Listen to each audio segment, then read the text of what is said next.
श्री राम राम रघुनंदन राम राम। श्री राम राम भरताग्रज राम राम। श्री राम राम रणकरिकसे राम राम। श्री राम राम शरणं भव राम राम।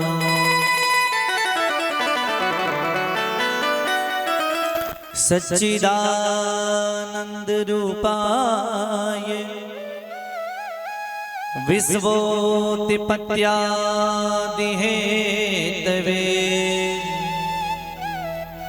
तापत्रय विनाशाय श्री कृष्णाय वयं नुमः।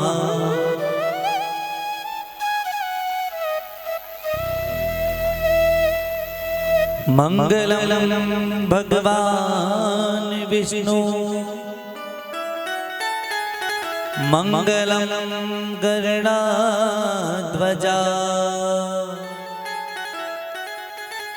मंगलम पुंडरीकाक्षो मंगलाय तनोहरि। सर्वमांगल्ये शिवे सर्वार्थ साधिके शरण्ये त्र्यंबके गौरी नारायणी नमोस्तुते।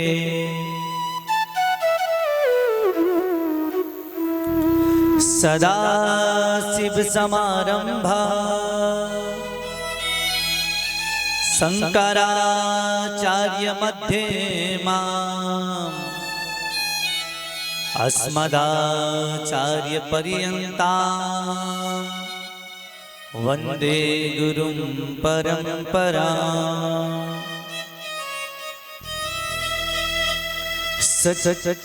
वृंदावन सुवन नहीं कि नंद गाव सो गाव वंशी वट सो वट नहीं श्री कृष्ण नाम सो नाम।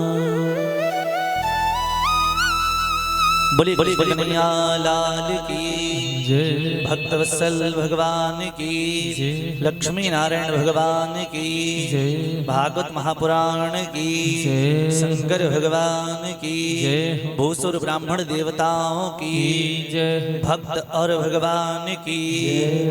कथा के यजमानों की जय।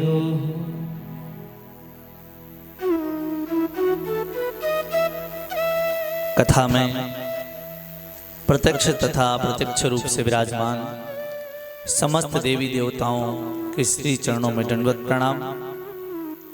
जैसे कि कथा की महिमा है कि कथा पंडाल में समस्त तीर्थ आपको दिखें चाहे ना दिखें, वे समस्त तीर्थ मूर्तिमान रूप से आकर के विराजमान हो जाते हैं। तो उन समस्त तीर्थों के श्री चरणों में दंडवत प्रणाम। कथा में विराजमान संत जन जो कि विराजमान हैं या प्रत्यक्ष तथा अप्रत्यक्ष रूप से बैठकर भगवान के पावन गुणानुवाद को श्रवण कर रहे हैं, ऐसे संत महात्माओं के श्री चरणों में दंडवत प्रणाम। कथा में विराजमान भूसुर ब्राह्मण देवता जो कथा में अभी तक पहुंचे हैं या कुछ समय के बाद पहुंचने वाले हैं, ऐसे समस्त भूसुर ब्राह्मण देवताओं के श्री चरणों में दंडवत प्रणाम। कथा में विराजमान ममतामयी करुणामयी माताएं बहनें भक्तजन दादाजी लोग जितने भी भक्त अभी तक कथा प्रांगण में विराजमान हैं और जो भक्त कुछ समय के बाद कथा प्रांगण में पहुंचने वाले हैं, ऐसे समस्त श्रोता भक्तों के हृदय आसन पर विराजमान श्री सीताराम जी को मेरा दंडवत प्रणाम। सिय राम मैं सब जग जानी, करम प्रणाम जोरी जुग पानी। और कथा के सबसे अच्छे श्रोता और सबसे अच्छे वक्ता श्री हनुमान जी महाराज के श्री चरणों में दंडवत प्रणाम और उनसे निवेदन कि वह अपनी गादी को संभाल लें। आइए हनुमान जी विराजिए। आइए हम सभी भगवान की कथा में प्रवेश करने से पूर्व अपनी वाणी को पवित्र करते हुए, अपने मन को शुद्ध करते हुए, अपने मन को भगवान के श्री चरणों में लगाने के लिए भगवान के नाम का गान करेंगे और सभी ताली की सेवा भी करेंगे। कल बताया था ताली बजाने का क्या महत्व है, तो सभी ताली बजाते हुए भगवान के नाम को गाएंगे।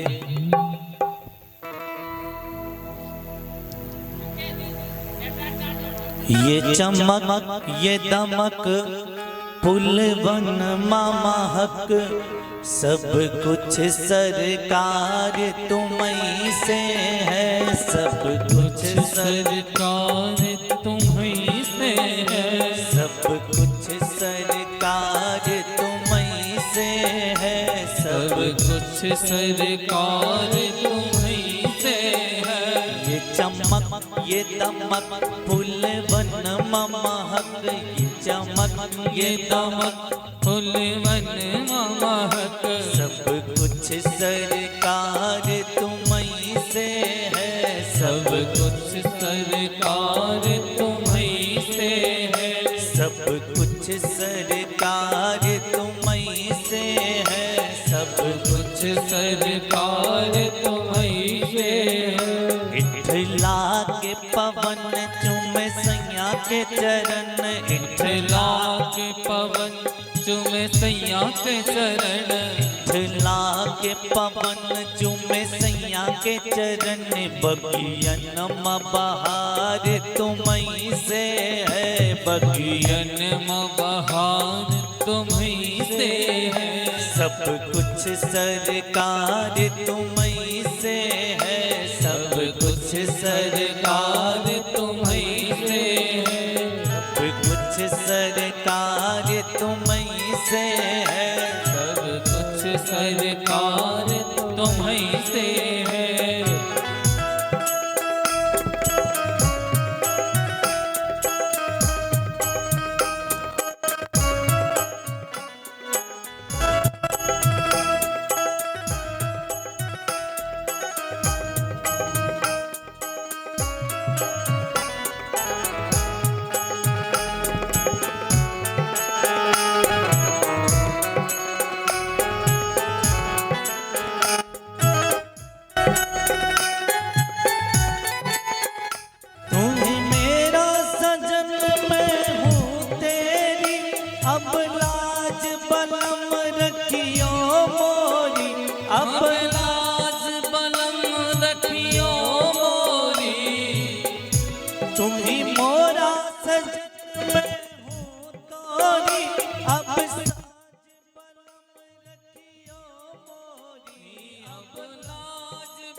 जाऊं चाहे उठ जाऊं, चाहे इत जाऊं चाहे उठ जाऊं, चाहे इत जाऊं चाहे उठ जाऊं, चाहे इत जाऊं चाहे उठ जाऊं। मेरे दिल में प्यार तुम्हीं से है, मेरे दिल में प्यार तुम्हीं से है, सब कुछ सरकार तुम्हीं से है, सब कुछ सरकार तुम्हीं से है।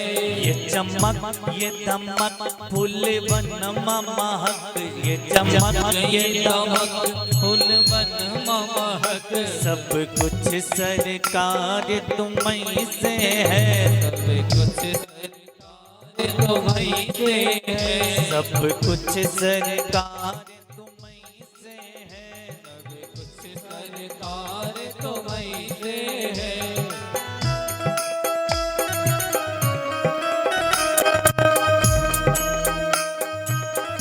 दोनों हाथ उठा के भाव से ताली बजाते हुए बोले वृंदावन बिहारी लाल की जय हो।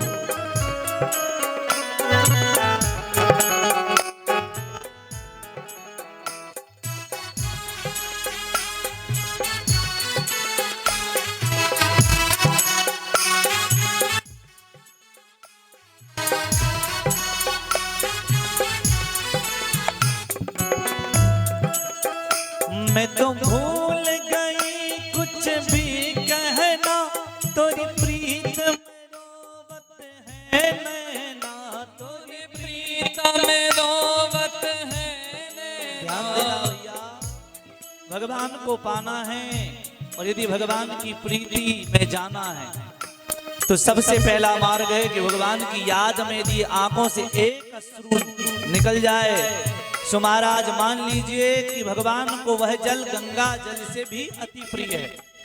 भगवान के प्रेम में भक्ति में यदि आपके नेत्रों से केवल एक बूंद अश्रु निकल जाए तो वो अश्रु गंगा जल की धार लगाने से भी ज्यादा भगवान को प्रिय हो जाता है। तो वही भाव लेकर के मैं तो भूल गई कुछ भी कहना, तेरी प्रीत में रोवत है नैना, तेरी प्रीत में रोवत है नैना, तेरी प्रीत में रोवत है नैना, तेरी प्रीत में रोवत है नैना। रग रग में बसी है प्रीत तेरी, रग रग में बसी है प्रीत तेरी, रग रग में बसी है प्रीत तेरी, रग रग में बसी है प्रीत तेरी। अखियन मखुमार तुम्हीं से है, सब कुछ सरकार तुम्हीं से है, सब कुछ सरकार तुम्हीं से है, सब कुछ सरकार तुम्हीं से है। ये चमक ये दमक फूल वन महक, ये चमक ये दमक फूल वन महक, ये चमक ये दमक फूल वन महक, ये चमक ये दमक फूल वन महक।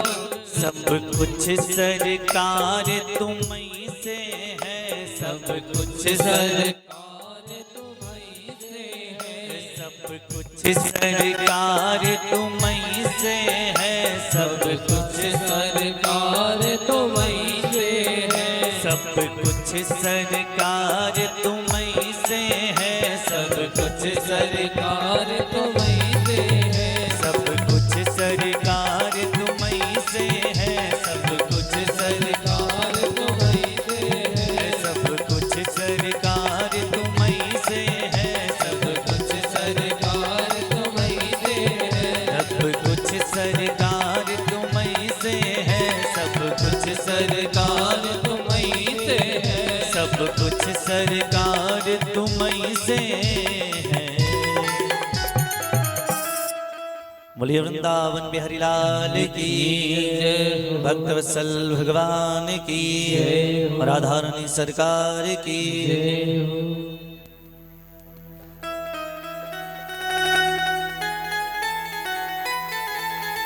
भक्तों, भगवान की कृपा से ही सब कुछ हो रहा है। ध्यान देना भैया, जिस दिन भगवान की कृपा हमारे ऊपर से अलग हो जाएगी ना तो फिर कुछ नहीं रह जाता। वैसे है भी कुछ नहीं। ध्यान देना, हम कहते हमारा, मेरा मेरा मेरा। भैया मेरे नाम की कोई वस्तु ही नहीं है। इस शरीर को आप अपना मानते हो कि ये शरीर हमारा, तो भैया ये शरीर 5 चीजों से बना है। चित्त जल पावक गगन समीरा, पंच रचित है अधम शरीर। अब ध्यान देना, बाबा ने 2 चौपाई लिखी शरीर के लिए और दोनों विपरीत। एक तो लिख दी क्या कि महाराज चित जल पावक गगन समीरा पंच रचित यह अधम शरीरा का महाराज ये शरीर अधम है, पापी है, दुष्ट है, दुरात्मा है।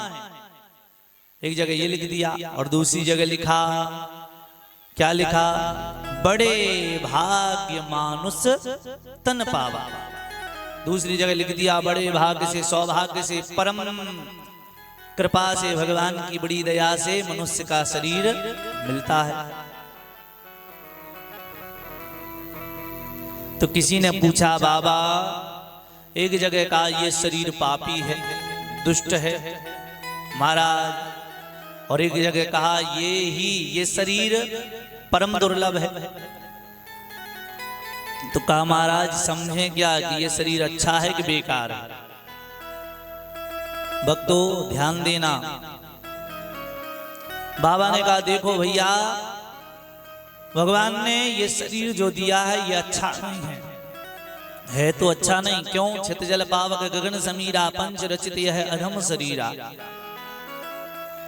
शरीर अच्छा नहीं है लेकिन इसे अच्छा बनाया जा सकता है तो अच्छा नहीं, लेकिन इस शरीर को अच्छा बनाया जा सकता है। और यहां तक कि इस शरीर से परमात्मा को भी पाया जा सकता है। कोई पशु परमात्मा को नहीं पा सकता महाराज, पशु योनि में भगवान को नहीं पाया जा सकता। पक्षी की योनि में भगवान को पाना परम दुर्लभ है। और भैया जड़ वृक्ष आदि की योनि में भी भगवान को पाना परम दुर्लभ है।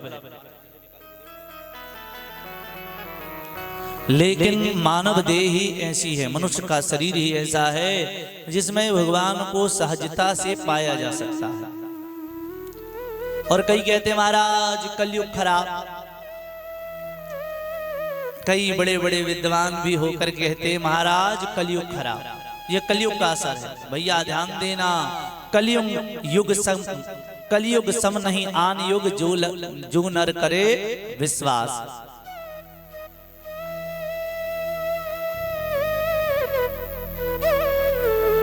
कलयुग के समान कोई दूसरा युग नहीं है। क्यों? आप ये बताएं किस युग में बुराई नहीं थी? महाराज सतयुग में चंड मुंड आदि थे कि नहीं थे? थे ना। तो उस युग में भी ये तो चंड मुंड दैत्य थे, तो बुराई थी कि नहीं थी? आप कहें त्रेता में बुराई नहीं थी, तो रावण कुंभकर्ण ये कौन थे? अच्छाई थी ये भी बुरे थे ना। तो त्रेता में भी बुरे थे। अब कहो द्वापर में बुरे नहीं थे, तो भैया कंस पूतना, ये कंस पूतना आदि जो हैं वो द्वापर के हैं, तो द्वापर में भी बुराई थी।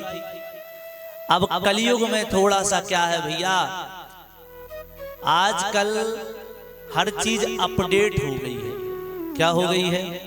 अपडेट हो गई है, बढ़ गई है। सो महाराज कलयुग में भी सब चीजें बढ़ी हैं। ये नहीं कि केवल अधर्म ही बढ़ा है, पाप ही बढ़ा है, नहीं महाराज पुण्य भी बढ़ा है, पुण्य भी बढ़ गया है। अब पहले सतयुग आदि में महाराज तपस्या करनी पड़ती थी, पूरा जीवन तपस्या में निकल जाता था, फिर भी भगवान का दर्शन हुआ कि नहीं हुआ कोई गारंटी नहीं थी। त्रेता में भी महाराज बड़े बड़े अनुष्ठान यज्ञ आदि करना पड़ते थे, फिर भी भगवान के दर्शन हुए कि नहीं हुए कोई गारंटी नहीं है। महाराज द्वापर में बड़े बड़े यज्ञ किए जाते थे, सैकड़ों वर्ष व्यक्ति यज्ञ पूजन समाधि में निकाल देता था, फिर भी भगवान के दर्शन हुए कि नहीं हुए इस बात की गारंटी नहीं थी। अब आप कहेंगे महाराज सैकड़ों वर्ष अर्थात हमने तो सुना मनुष्य 100 साल जीता, फिर द्वापर में सैकड़ों वर्ष मनुष्य तप करता था, फिर भी भगवान नहीं मिलते थे। सैकड़ों मतलब 100 नहीं, 200-400 वर्ष। जब मनुष्य की आयु ही 100 वर्ष है तो 400 वर्ष तप कैसे करेगा? तो भैया सतयुग में जो मनुष्य था ना, उसकी आयु थी 1 लाख वर्ष। कितने वर्ष? 1 लाख वर्ष। और जैसे ही सतयुग समाप्त हुआ, त्रेता आ गया, तो त्रेता युग में उस 1 लाख में से 1 जीरो कम हो गया पीछे का। तो कितने बचे? त्रेता में बची 1 लाख में से 1 जीरो कम कर दो, कितने बचे? 10,000। तो त्रेता में 10,000 वर्ष मनुष्य जीता था। फिर जैसे ही द्वापर आया तो उसमें से भी 1 जीरो अलग कर दो, कितने बचे? 1,000 वर्ष। तो महाराज 1,000 वर्ष द्वापर में मनुष्य की आयु काल थी।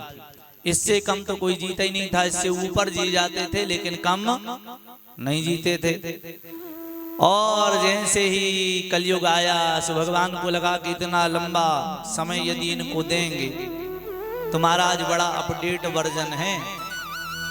यदि 1,000 वर्ष मनुष्य को समय मिल जाए ना तो ना जाने क्या कर डाले आज का मनुष्य। तो भगवान ने सोचा कि भैया इनको तो 1 जीरो कम कर दो, कितने बचे? 100 वर्ष का। इनके लिए 100 वर्ष ही बहुत है। ऐसा नहीं कि 100 ही वर्ष आपकी आयु है, कई 200 150 वर्ष के भी लोग हैं, हुए हैं। कई 120 वर्ष के, 130 वर्ष के, 108 वर्ष के, 110 वर्ष के, सब प्रकार के लोग हुए हैं। लेकिन कलयुग में ये सीमा निर्धारित की गई थी कि जो सत्पुरुष होंगे, अच्छी नीति नियम और अच्छे सिद्धांतों का पालन करेंगे, वो 100 वर्ष जिएंगे। शुद्ध आहार करेंगे, जिनके विचार शुद्ध होंगे वो 100 वर्ष तक निश्चित ही जिएंगे। पर आज आहार विचार सभी बदल गए, सो महाराज 100 भी जीना बड़ा कठिन हो रहा है, क्योंकि आहार विचार की शुद्धि नहीं रह गई ना। आहार की शुद्धि, विचार की शुद्धि, व्यवहार की शुद्धि नहीं रह गई, सो महाराज आयु भी कम हो गई। भैया तो ये मनुष्य शरीर भगवान ने दिया, तो ये शरीर अच्छा है कि बुरा है? क्योंकि लिखा चित जल पावक गगन समीरा, पंच रचित यह अधम शरीरा। बाबा ने कहा देखो भैया, दोनों चौपाइयों का अर्थ अलग है और ये दोनों चौपाइयां अलग अलग लोगों को ध्यान में रखकर कही गई हैं। चित जल पावक गगन समीरा, पंच रचित यह अधम शरीरा का मतलब है कि जिसने मनुष्य का देह तो पाली, जिसको भगवान ने कृपा कर कर, बड़ी दया कर कर ये मनुष्य की देह प्रदान कर दी, पर मनुष्य की देह पाकर भी उसने ना भगवान की कथा को सुना, ना भगवान के कीर्तन में गया, ना कभी अपने मुख से भगवान का नाम ही लिया, ना किसी पर परोपकार ही किया, ना किसी का भला ही किया। सो महाराज ऐसे व्यक्ति का जीना वैसा ही है कि भगवान ने आपको शरीर तो दे दिया देवताओं वाला, पर आपने वह शरीर व्यर्थ में ही खो दिया। इसीलिए लिखा चित जल पावक गगन समीरा, पंच रचित यह अधम शरीरा। और कहा भगवान ने जिस महापुरुष को शरीर दिया है, और वही महापुरुष यदि कोई महापुरुष भगवान के नाम को गाता है, ये शरीर भगवान ने क्यों दिया है? कि हम सब पर दया करें, सबका भला करें, सब पर परोपकार करें और नित्य भगवान की सेवा में लगकर भगवान के उस परम धाम मोक्ष को प्राप्त करें। इसलिए ये शरीर मनुष्य शरीर मिला है, पर हम मनुष्य शरीर पाने पर भी भगवान की सेवा में बहुत ही कम लगते हैं। महाराज भगवान की सेवा में मन लगता नहीं, क्यों नहीं लगता? कारण ये है कि हमारे जो पाप है ना, हमने जो गलत कर्म कर रखे हैं, वो गलत कर्म हमारे पाप हमको भगवान की कथा में जाने नहीं देते। क्योंकि बड़े पुण्यात्मा को भगवान की कथा मिलती है। यदि कोई पापी आ भी जाए ना, सो भैया वो यहाँ ज्यादा देर बैठ नहीं सकता। क्यों? हरि कथा में जाए से पाप लगे अकुला, या उबे या लड़ पड़े या उठ के भग जाए। महाराज यदि कोई पापी आके बैठ भी जाए, जिस पर भगवान की दया कृपा नहीं है, वो आकर भगवान की कथा में बैठ भी जाए, तो या तो थोड़ी देर में वो उबाई लेकर के सो जाएगा, महाराज उसको नींद आ जाएगी। और यदि धोखे से नहीं सोया तो हरि कथा में जाए से पाप लगे अकुलाए, या सोवे या लड़ पड़े। या तो सो जाएगा या तो लड़ने लगेगा, किसी न किसी से उसकी लड़ाई चालू हो जाएगी। क्यों? अपनी पंचायत लगा लेगा, आजू बाजू बैठकर दो चार को और डिस्टर्ब करेगा। तो बातें चलते चलते चलते चलते उसकी बात ही बात की लड़ाई होने लगेगी।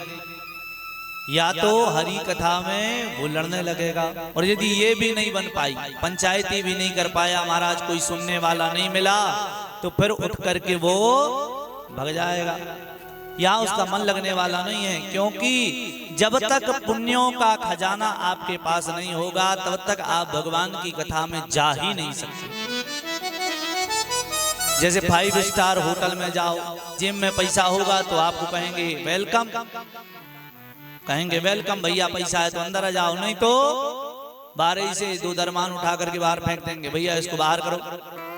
वैसे ही है कथा का सिस्टम। पूंजी यदि धर्म की, पुण्य की पूंजी है सो भगवान की कथा में आ सकते हो, और पुण्य की पूंजी नहीं है सो भगवान की कथा में आने का सौभाग्य व्यक्ति को नहीं मिलता।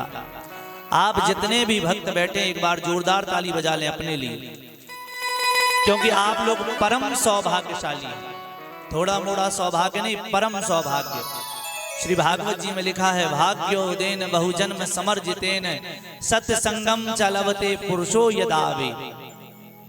करोड़ों जन्मों के पुण्य उदय होते हैं तब भगवान की कथा मिलती है। और भैया ध्यान देना, जिस प्रकार जहर खाने से व्यक्ति मर जाता है, कोई भी जहर खाएगा, विष खाएगा तो वो मर जाता है। जैसे जहर खाने से व्यक्ति मर जाता है, वैसे ही भजन करने से, कथा सुनने से व्यक्ति तर जाता है। निश्चित है उसे भगवान का धाम मिलता है। तो भैया भगवान का धाम उसी को मिलता है जो भगवान से प्रीति करता है, भगवान से जिसका प्रेम होता है। कल हमने कथा के माध्यम से सुना कि भक्ति मैया के संताप को नारद बाबा ने दूर किया, और उसी समय सनकादिक 88,000 ऋषियों ने श्री सूत जी से पूछा कि हे सूत जी महाराज, यदि पुण्यात्मा कथा को सुनते हैं तो उनका मोक्ष होता है, ये तो बहुत अच्छी बात है, लेकिन यदि कोई पापी इस कथा को सुन ले, पापात्मा इस कथा को सुन ले, तो क्या उसका भी मोक्ष होगा? श्री सूत जी ने कहा, महाराज ध्यान से सुनना, ये मानवः पापकृत्तु सदा सर्वदा दुराचाररता विमार्गा क्रोध अग्निदग्धा कुटिलशिभ्या सप्ताह यज्ञे कलो पुनन्ति ते। कहा कोई प्राणी पाप पर पाप ही करता जाए, और पाप करते करते करते करते उस प्राणी की मृत्यु भी हो जाए, और उसके निमित्त भी यदि भागवत की कथा करा दी जाए तो उस प्राणी का निश्चित ही मोक्ष हो जाता है। जैसे इतनी बड़ी बात श्री सुखदेव जी ने, श्री सूत जी ने सनकादिक 88,000 ऋषियों से कही, तो सबने कहा महाराज ऐसा कुछ हुआ हो तो बताओ। कहाँ हुआ है? महाराज तुंगभद्रा नदी के तट पर एक उत्तमपुर नाम का ग्राम था। वहां पर एक आत्मदेव नाम के ब्राह्मण रहते थे, सदाचारी ब्राह्मण थे। उनकी एक पत्नी थी जिनका नाम था धुंधली। और महाराज इन ब्राह्मण देवता के यहाँ सब कुछ था, लेकिन एक ही चीज का अभाव था, वो थी संतान। इनके कोई संतान नहीं थी, कोई पुत्र पुत्री आदि नहीं थे। ब्राह्मण देवता अत्यंत विद्वान थे, और महाराज घर में धन संपदा भी खूब थी, पर संतान नहीं थी। एक दिन ब्राह्मण देवता अपने घर के द्वार पर बैठे हुए थे, कुछ दुखी थे। उसी समय एक पड़ोसी ने ब्राह्मण देवता को देखा और कहा, महाराज आप क्यों ऐसे उदास बैठे हो? आप ऐसे उदास क्यों बैठे हो? तब उन ब्राह्मण देवता ने कहा, देखो महाराज, हमारे यहाँ सब है पर कोई संतान नहीं है, और मेरे यहाँ एक गौ माता है, उनके यहाँ भी कोई संतान नहीं है। तुलसी का पौधा लगाता हूँ, वो पौधा भी घर में सूख जाता है। क्या कारण है, किस लिए सूख जाता है? जैसे ही कहा तो वो दूसरे जो पड़ोसी थे उन्होंने कहा, देखो महाराज, हम आप जैसे ज्ञानी तो नहीं हैं, लेकिन आप लोगों के मुख से ही सुन रखा है, आप लोगों के मुख से ही सुनते हैं, आप लोगों के मुख से ही सुना है कि जिसके पितर असंतुष्ट होते हैं, जिसके पितर तृप्त नहीं होते हैं, असंतुष्ट होते हैं, उनके यहाँ संतान नहीं होती। जैसे ही कहा तो आत्मदेव जी को बड़ी गिलानी हुई, मन में बड़ा कष्ट हुआ कि देखो आने वाला तो कोई नहीं है, संतान तो हो नहीं रही है, और जो हमारे दादा परदादा पिताजी जितने भी हमारे पूर्वज हैं, जो जा करके पितृलोक पर विराजमान हैं, वो भी संतुष्ट नहीं है। इस बात की बड़ी कष्ट हुआ, बड़ा दुख हुआ, और आत्मदेव जी बड़े दुखी हुए। सोचा ऐसे जीवन को धिक्कार है, जिसमें किसी का जन्म होने वाला तो है नहीं, संतान की उत्पत्ति तो होगी नहीं, और जो चले गए वो भी दुख में है। तो सोचा ऐसे जीवन को धिक्कार है, मैं इस जीवन को त्याग दूंगा, इस शरीर को त्याग दूंगा। और महाराज आत्मदेव जी चल पड़े। आत्मदेव जी दौड़ते हुए जंगल की ओर चल पड़े, और जंगल में नदी में छलांग ही लगाने वाले थे कि एक संत रूपी भगवान ने हाथ पकड़ लिया। संत ने आकर हाथ पकड़ा और कहा, आत्मदेव जी आप इतने दुखी क्यों हैं? क्या कारण है, क्यों दुखी हैं? कहा, देखो महाराज, हमारे यहाँ संतान नहीं है। तो कहा, महाराज संतान नहीं है तो फिर इतने दुखी क्यों हो? संतान नहीं है तो क्या हुआ? कहा, महाराज आप बाबा जी हैं ना, संत हैं, तो आप क्या जाने कि संतान का सुख क्या होता है, पुत्र का मोह क्या होता है। कहा, महाराज आप तो बाबा हैं, सो आपको तो कुछ मालूम नहीं। और कहा, अब मैं संतानहीन जीवन को धिक्कार है और मैं इस शरीर को त्याग दूंगा। महाराज ने कहा, देखो भैया, आप लगते तो आपके मुखमंडल की आभा को देखकर लग रहा है कि आप कोई विद्वान ब्राह्मण हैं। तो कहा, आपको तो ये मालूम होगा कि जो आत्महत्या करते हैं या जो अकाल मृत्यु मारे जाते हैं, उनका मोक्ष नहीं होता है, उनको अधोगति प्राप्त होती है, उनकी गति बिगड़ जाती है। तो कहा, महाराज अपने शरीर को क्यों नष्ट कर रहे हैं?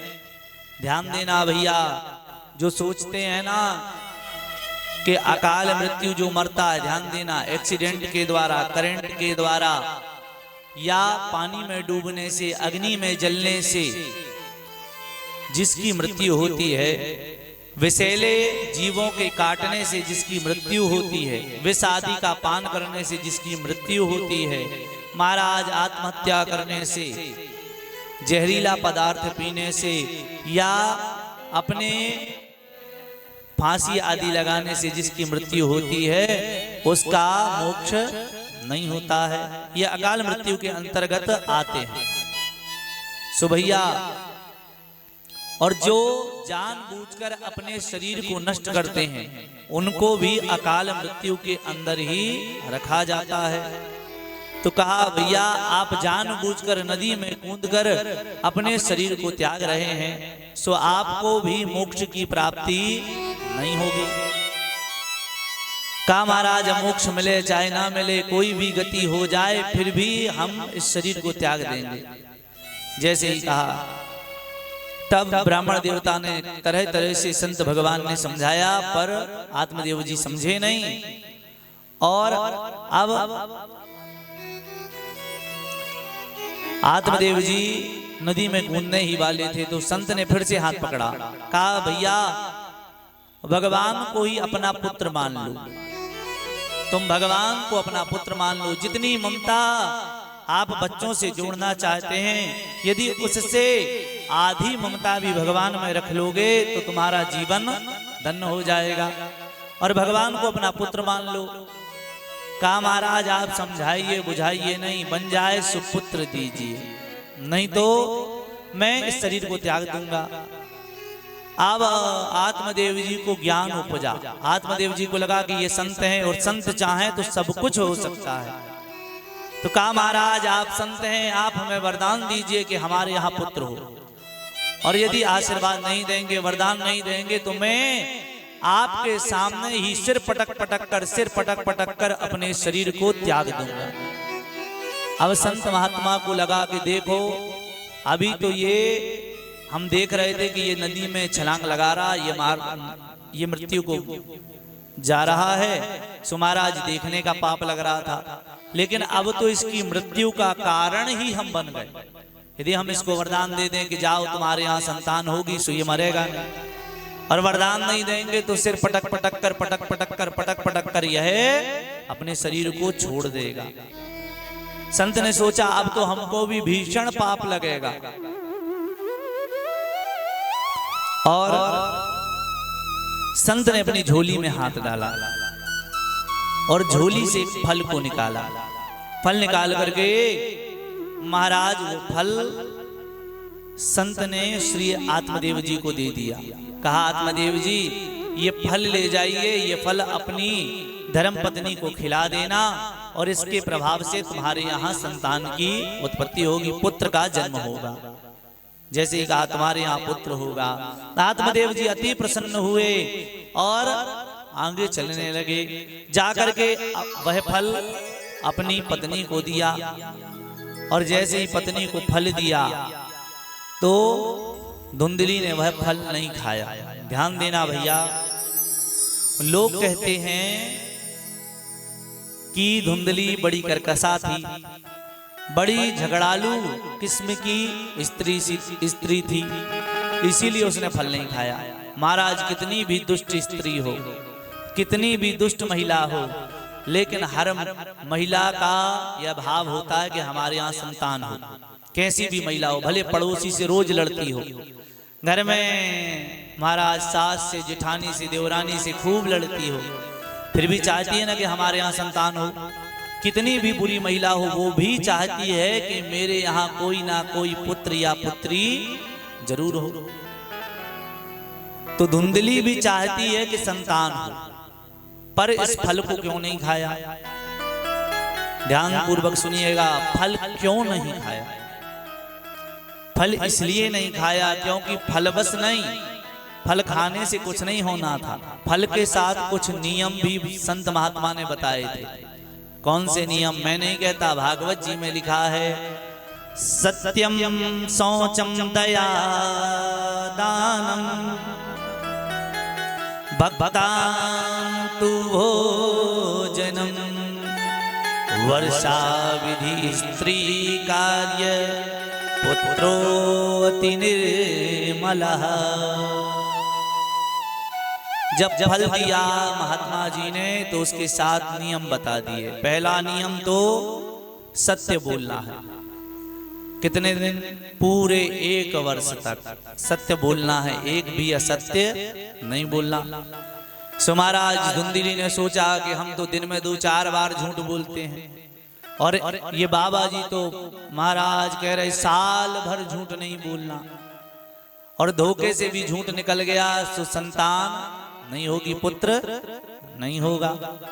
धुंधली ने कहा हम तो पहले ही शर्त में फेल हैं, ये फल खाएं चाहे ना खाएं संतान होने वाली नहीं है। दूसरी शर्त कि महाराज पवित्रता रखनी है, पूरे घर में सफाई रखनी है, गौ माता के गोबर से पूरे घर को प्रतिदिन लीपना है, पवित्रीकरण करना है। सो धुंधली ने सोचा महाराज हम रोज तो झाड़ू लगाते नहीं पूरे घर में, कई जगह रहता ना मैया जी, किसी का घर खूब बड़ा हो, 4 कमरे में रहते तो 4 ही में झाड़ू लगाते हैं, बाकी में झाड़ू नहीं लगाते। ध्यान देना भैया, पूरे घर में भले 1 बार झाड़ू लगाओ, पर पूरे घर में 1 बार जरूर झाड़ू लगाना चाहिए। और आपसे नहीं लगाते बन रही है, आप नहीं लगा पा रहे हो, मेहनत पड़ रही है, सो किसी व्यक्ति को लगा लो जिससे कि वह, या कोई मैया को पैसा देकर लगा लो जिससे वह पूरे घर में झाड़ू लगाए। ऐसा नहीं होना चाहिए कि घर में झाड़ू ही ना लगे। महाराज 3 कमरे में लगाए, बाकी तो सब डला है।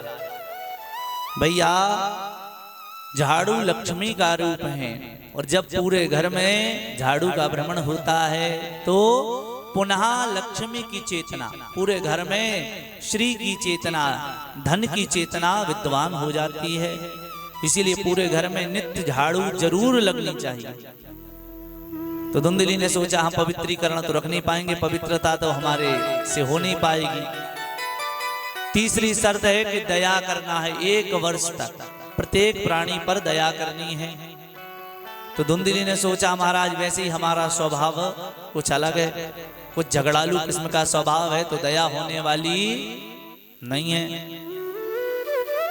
ध्यान देना भैया, शब्द है दया। दया को पीछे से पढ़ो मैया जी, दया को पीछे से पढ़ो उल्टा, क्या शब्द बनता? दया को पीछे से पढ़ोगे तो शब्द बनता है याद। क्या बनता? याद। या में आ की और दाग शब्द जो है दा, तो याद। तुम्हारा आज याद मतलब जब आप किसी पर दया करते हैं सो भगवान आपको याद करते हैं। हम भगवान को याद करें ये बड़ी बात नहीं है। यदि किंचित मात्र 1 क्षण ही भगवान हमको याद कर लें, 1 सेकंड ही भगवान हमको याद कर लें, सो उससे बढ़कर जीवन में कोई दूसरा सुख संपत्ति नहीं है